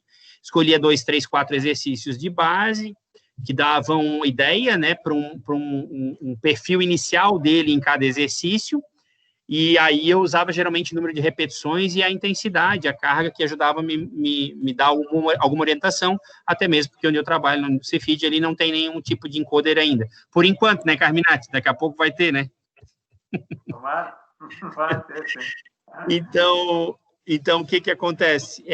Me dava, e eu estabelecia com elas, hoje, você está fazendo entre 10 e 12 repetições com X de carga. Então, até daqui a 4 semanas, eu vou toda semana ajudando você a, de alguma forma, progredir nessa carga, para que daqui a 4 semanas, 5 semanas, essa carga, você esteja, assim, mesmo número de repetições, você esteja fazendo com X mais 10. Tá? Estabelecia como meta mesmo. E eles tinham as fichas individuais, e eu tive a felicidade de conseguir montar banco de dados, essas coisas, trabalhar com informatização mesmo, e eles tinham as fichas virtuais, então eles viam o que eles tinham que alcançar. E eu combinava com eles estratégias. Olha, conseguiu fazer 2 séries com a mesma carga? De repente, aumenta um pouquinho para a próxima, mas ainda muito do feeling, como o Carminati lembrou bem. Porque, especialmente com o indivíduo que não é atleta, a gente corre o risco de se puxar a corda muito rapidamente, né? Ou ele desiste, né? Ou ele se machuca. Então, a gente tem que estar sempre tateando. E, de novo, esse é um ponto para o VBT que eu estou convencido de que algum tipo de teste, ainda que as dinâmicas, que isso que o Carminati falou, é muito importante, as dinâmicas dentro da sala de musculação, elas ainda vão precisar ser construídas, justamente porque o método, apesar de já não ser mais recente, ele é um método já de mais de 15 anos, ele ainda precisa ter a dinâmica estabelecida. Ela vai ser construída pelos profissionais. Como é que eu vou usar a velocidade de movimento? Porque não é ter só o equipamento e me dizer a velocidade. Eu não tenho dúvida, eu vou ter que compartilhar com o meu aluno, se eu não for personal, né? Se eu for personal, eu olho para o meu celular, deu carga tão, preciso ajustar, às vezes não precisa nem dizer, olha, o equipamento leu assim, vou ajustar aqui e ali. Agora, se eu tenho uma sala com 10, 12, 15, 20, eu vou precisar compartilhar com esse meu aluno e dizer, olha, hoje era esperado para ti essa velocidade nesse exercício. Então, dá um jeito de botar uma carga compatível com isso. Se estiver acima, a velocidade, tu aumenta a carga. Se a velocidade estiver abaixo disso, tu diminui a carga. Então, a gente vai conseguindo afinar o desempenho, aquilo que seria esperado. A gente consegue planejar melhor. Não sei se eu me expliquei bem, né? Mas tentei dizer uma perspectiva. E, então, Joana, era mais ou menos assim que tu faz. Tu sente necessidade, de qualquer forma, de um mecanismo ou de um modelo para te orientar no ajuste das cargas? Claro, com certeza. Eu até pensei agora numa coisa para acrescentar. Por exemplo, se eu monto o primeiro mesociclo, lá eu coloquei um exercício por vez apenas. Trabalhei primeiro um exemplo supino reto. No outro treino, no próximo mesociclo, a pessoa já evoluiu, até estabelecia uma meta de evolução. Conseguiu fazer com 7 quilos até o final do mesociclo. Vamos tentar chegar a 9 quilos. Aí eu vou fazer um novo treino e eu decido ou opto por fazer um bisete. Então, vamos fazer o supino reto e o crucifixo reto. Às vezes, quando tu faz isso, tu não consegue ver aquela evolução que tu mesmo tinha estabelecido. Então, tu pede para a pessoa chegar até os 9 quilos, mas no próximo mesociclo, tu faz um bisete com aquele exercício. Então, tu não consegue manter a carga que a pessoa atingiu. Isso eu acredito que é um viés, assim, né? No treinamento, principalmente para personal que às vezes tu quer fazer um treino diferente para a pessoa não ficar sempre com aquele mesmo protocolo e aí tu não consegue quantificar quanto a pessoa realmente está evoluindo. Porque um dia tu trabalhou um por vez e outro dia tu combinou 2 exercícios. Adaptações específicas para demandas específicas, né? Para imposições específicas. Quanto mais tu variar o teu protocolo, mais difícil vai ser tu mensurar as adaptações. Né? É possível até que tu não veja muita coisa, né? Se variar demais, precisa ter alguma especificidade no decorrer das sessões. Então, às vezes, o mesmo treino, o mesmo protocolo precisa ser mantido durante algumas sessões de treinamento para ter algum benefício, né? Claro. Show de bola, Joana. Maravilha. Obrigadão. Minha gente boa. E eu acho que era mais ou menos o que eu tinha pensado, já são 3h35. Não sei se alguém quer falar mais alguma coisa, complementar mais alguma coisa, só me contar se acharam produtivo a conversa, para a gente fazer um fechamento. Se quiser começar, Joana, já pode começar, depois passa para os outros. A câmera está aberta mesmo? Não, acredito que era isso. Eu fiz algumas anotações, eu já tinha dado uma olhadinha hoje de manhã, quando tu mandou o artigo, e agora eu vou tentar ler ele na íntegra. Eu só li o que estava grifadinho, assim, para chegar com um pouco mais entendida. Mas é isso, gostei bastante. Foi produtivo, sim. Então tá bom. Fala, meu amigo Carminati, tuas impressões. Sim, foi produtivo, sim, porque a gente está vendo assim que essa é a tendência né, cada vez ou surgindo métodos ou equipamentos ou ferramentas, né, de controles mais objetivos e que cada vez a gente tem que ir mais para a individualização do trabalho e aí a gente sempre vai ser um grande desafio quando essa individualização ela é para grupos heterogêneos ou as pessoas que vão controlar isso estão em número muito pequeno para controlar muitas pessoas, mas à medida que sistemas informatizados, algumas ferramentas dessas possam tornar esse feedback mais disponível e o atleta, talvez, não sei se é o termo que vocês concordam, mas eu chamo isso de intelectualização do atleta, ou do sujeito até, não precisa ser atleta, e é ele conhecer o que ele está fazendo, o porquê que está fazendo, e ele te ajudar justamente a buscar essa superação de metas e qual é o papel dele também nesse processo, né, desse comprometimento. Então, quando você tem isso, você tem mais chance de acerto, porque daí ela é um processo que depende dos dois, né? Do treinador, né? O professor, enfim, e o aluno ou o atleta. Então, tem que haver esse entendimento, essa capacidade Por isso que essas planilhas à distância, muitas vezes esse processo generalizado que se adota, é prática, é muito cômodo, né? E fica um faz de conta, né?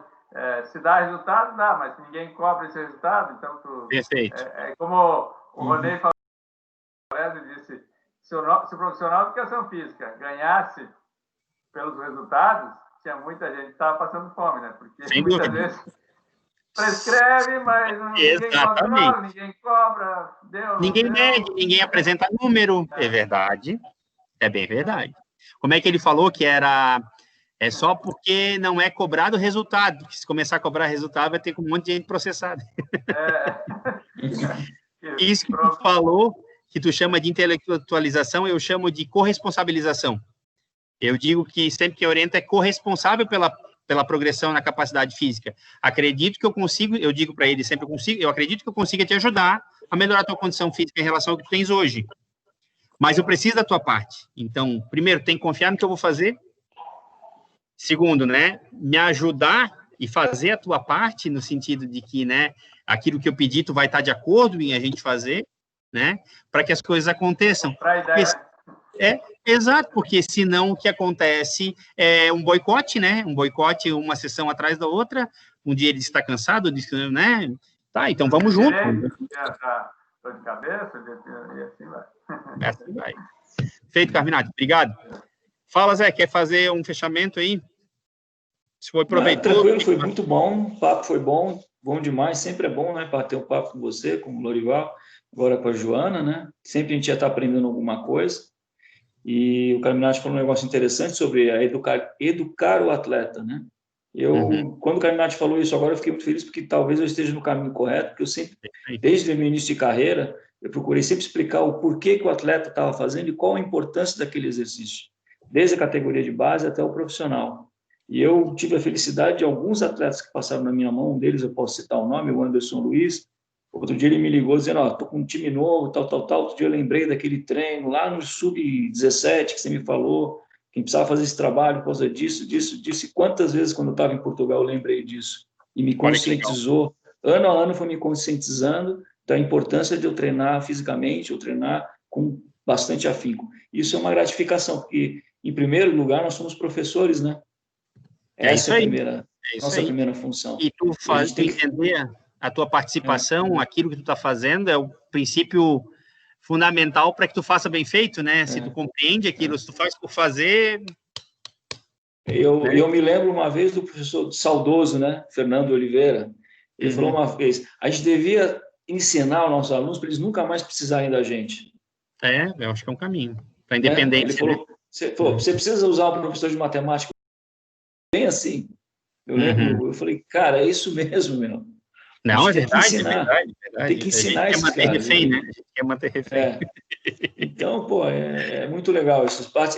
Esses encontros são bons. Eu estava com saudade disso daqui. Mas realmente, nos últimos tempos, aí eu não tinha como. Está mais que justificado, né, Zé? Está mais que justificado. É o tipo da coisa que a gente faz para realmente discutir com colegas e com quem estiver interessado, que eu acho que realmente é produtivo, traz uma perspectiva que tu não tens, né? Tu fica sozinho pensando, começa a acreditar nas próprias mentiras, né? Exatamente. E aí não tem ninguém para te dizer que não, ou que pensa diferente, ou ao contrário, dizer que realmente, olha, eu também concordo com isso, né? Mas, todavia, tem esse aspecto. Então, acho que a conversa em grupo é fundamental. Mas, de novo, como eu disse outras vezes, quando falta para o indivíduo essa perspectiva do o que ele representa no grupo, ou um determinado grupo, ou numa determinada tarefa, seja o que for, como é o meu exemplo aqui, o grupo, se ele não se sente integrante, ou se ele não tem uma certa identidade, talvez ele desista, ele não se sente participante. É uma das coisas que eu tentei fazer nas reuniões, tentar trazer todo mundo, para cada um ter uma parte, para falar, se sentir responsável pelo desenvolvimento do grupo. Claro, Zé, eu não estou falando especificamente para ti, porque justamente está mais que justificado, né? Estou caso de família, falando de uma maneira geral, pelo amor de Deus, né? Então, quando as pessoas se sentem mais, têm algum compromisso, às vezes elas se sentem também mais pertencentes. Mas, de qualquer forma, também não funcionou. Então, acho que deve ser a pandemia que pegou todo mundo aí. Eu acho que a coisa vai ficar muito boa a hora que voltar tudo presencial. Porque eu sou das antigas, cara. Olho no olho. Eu gosto da discussão. Então, tá. Frente a frente. Eu também, eu concordo. Eu gosto também. Gente boa, obrigado, então, por vocês terem vindo, né? Com o Carminati, com a Ana, a gente acaba se encontrando nessa semana. Eu acabo me encontrando, né, Carminati e Ana? Então, para o Zé, eu deixo um abraço. Obrigado por vocês terem vindo de coração, ter participado. E aí eu vou ver o que a gente vai fazer, se a gente faz mais 1 ou 2 encontros. Se vocês tiverem interesse em trazer algum palestrante, por favor, sintam-se à vontade. Ou algum tema também, só me manda ali pelo canal do WhatsApp, do grupo, ali um tema que seja de interesse para vocês. Especialmente se puder ser voltado ao exercício resistido, musculação, etc., né? Para ficar dentro do escopo aí do programa. Eu agradeço. No mais, eu desejo a vocês uma excelente semana. Se cuidem com a saúde aí, tá? Tudo de bom. Obrigado, igualmente. Um abraço a todos. Valeu. Abração. Tchau.